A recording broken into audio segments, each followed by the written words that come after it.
This is an examination of the hidden human condition. This is the Hidden Killers Podcast. The Hidden Killers Podcast. With Tony Brueski. Lori Vallow-Daybell is about to find out her fate. She's going to find out exactly what she will be sentenced to after being found guilty of her crimes against her own children. Joining us to discuss the upcoming sentencing hearing and exactly how that may go down and what we may see taken into consideration, Shavaun Scott, author and psychotherapist. Do you think Lori's religious beliefs, if they influenced her actions, should be taken into consideration when it comes to the sentencing of these crimes? I think the religious beliefs, certainly in her case, I'm not saying everyone's religious beliefs, but I certainly think hers have developed from her psychotic thinking because they were so bizarre and influenced her behavior in such awful, strange ways that were out of character for her. I think perhaps the psychosis may influence the sentencing, but probably not the religious beliefs themselves, probably the mental health problem. But I don't know that means they're not going to give her life. Sure. They certainly may give her life anyway. And that's kind of the thing, sentencing. I don't think anyone's going to be surprised with a life sentence that she's never, ever going to get out of. It's probably a big nothing burger when it comes to the actual sentencing because it's likely just going to be that. But the impact that this case has made, people paying so much close attention to it over the last handful of years, does this case shed light on how we perceive mental health in our society with those who've paid attention? Yeah, I hope if there's anything positive that can come out of Lori Daybell's story is that people gain greater awareness of the different ways that severe mental illness and psychosis can present, and that people can walk around really ill, but seeming to function pretty well on the surface. And you have to go underneath that superficial layer to the bizarre beliefs and then come in with a new point of view on how we view people.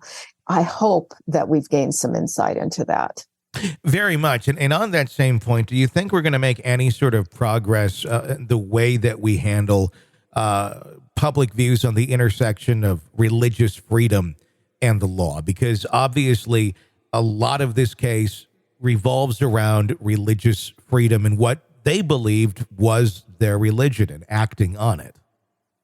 Yeah, it's definitely difficult. You know, we see these cases where people have allowed a child to die, a diabetic child, and they said they prayed, they believed the child was healed, so they withheld the insulin. We see those cases all the time. And it's really a difficult zone with when do people's religious beliefs, when is it a fairly normal and healthy expression of faith within the culture that they live in, or when does it turn into something that's really indicative of mental illness that's going to get someone killed? This is a very difficult area, and I don't know that we see a good resolution for it. On that same area, when we're talking about protecting children from dangerous thinking, delusional, psychotic thinking, of parents where they're very much at the whim of whatever they decide that they want to be doing. This case, I think, has also highlighted some gaps in child protective services, considering how long these children were technically missing without ever having to be produced. It's not at a point here where I feel like it makes any sense to point and say, well, you guys failed here or you guys did great there. There was some very good detective work in this, but there was also a lot of areas where maybe hands were tied. I don't know.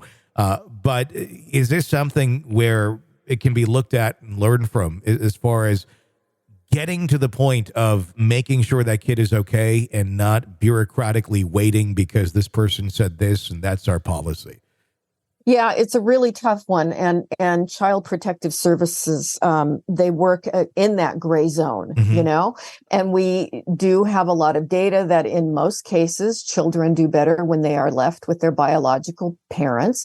And so particularly when people present well and they can give a good superficial story or an explanation about, oh, well, she's off at college or he's visiting grandma in another state, it's really tough for them to take action.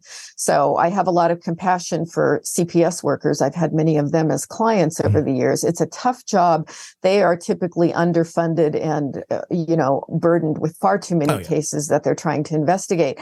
I think it's always good to fund that agency much better than we do and to staff it better. And I'm sure they are looking at this point at any contacts they had with these folks and what they should have or could have done differently. Without a doubt. I am not in any way trying to insult anybody in CPS. It's admirable if they're able to do that job. I have many friends who've gone into that and got out of that after because it's so taxing. And your hands are tied in so many cases where you have the best of intentions. You want to be able to do more good than you can. But unfortunately, that's just not how it seems to work many times because of the bureaucracy of things like that. Yeah, it's a really, really, I following the news, I see so many child abuse cases and children killed. And, we look at these parents and it's like, you should not have been raising puppies. You're not all there. But it's really hard legally to get anything done. And even when CPS has become involved in families, lives, there are bad outcomes often, not always, but often. Is there anything that can be done to fix it? And I guess I say that somewhat rhetorically because I believe there's always something that can be done. There's usually just roadblocks in the way, but to improve that, obviously funding more people. But you had said earlier, and this is a point I'm interested in, is studies have shown, and I'm curious as to how those studies were done and how long ago and what it all looked like, that kids are better off with their biological parents. That's a very broad observation. And it's an observation that I cringe at when I hear it, like in a court case or something, when you clearly see this is a horrible parent, but they're biological. So that's automatically better because some study somewhere at some point in time said that. And now every judge is like, hey, a study said it. I mean, that to me, it seems insanely ignorant because it's just there. It doesn't account for all of the factors in a case. It accounts for no factors in the case other than who had sex with someone to create this person. So, I mean, can you speak on that a little bit? And is that a flawed way of looking at this? And does that need to be re-examined and not just kind of made as a blanket statement overall? Yeah, it definitely should be re-examined. As I understand it, there was one study done back in the 60s, and it seemed to indicate that kids who were placed in foster care did not do as well as kids that stayed with their families.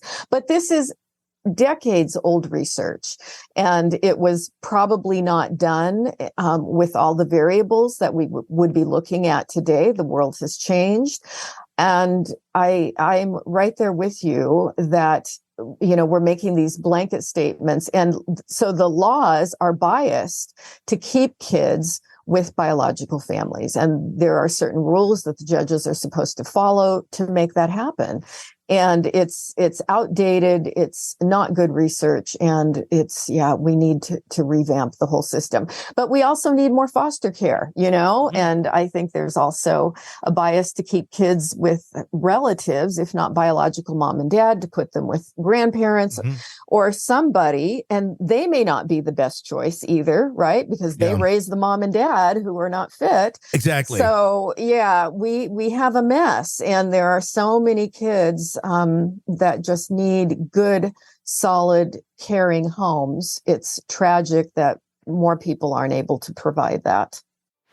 You're locked into the Hidden Killers podcast. Want more? Start binging on all of our true crime podcasts right now through Apple Podcasts and get an ad-free experience when you sign up to be a True Crime Today Premium Plus member exclusively on Apple Podcasts. More of the Hidden Killers podcast dropping soon. Press subscribe now.